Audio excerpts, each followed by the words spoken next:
أنو شركة جرائد وقبرنا ما توي تاريخ طاي لبدي بشي ماي لبدا كون إيه سيدي توانكا سيدا كور بحشي تليو سلقة لبا قضب أو كلا إن أنو وقور بحنو برشادة رير بنتلان أما صوماليات إن ميل في عنو قبا أي مرة يسوى دادي يسكو حريسي حرفة إيا كلام فيسكي كواد هدا إنو قبا يهي oo ahaa xarfo iyo buurtile waxa hadda gacanta lagu wada dhameystirkii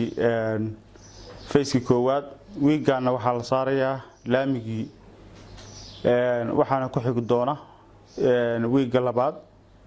in magaalada gudaheeda wadadii dhexmareysay buurtile ka koona in la dhisi doono bulshada reer buurtile waxaanu u sheegaynaa inay ka fogaadaan haddeer ka arursadaan wixii agab ah oo ka yaala wadada hareeraheeda waxaan u sheegaynaa kuwa shirkadaha korontada kuwa teleefanada inay ka fogeeyaan baalayaasha u dhow laamiga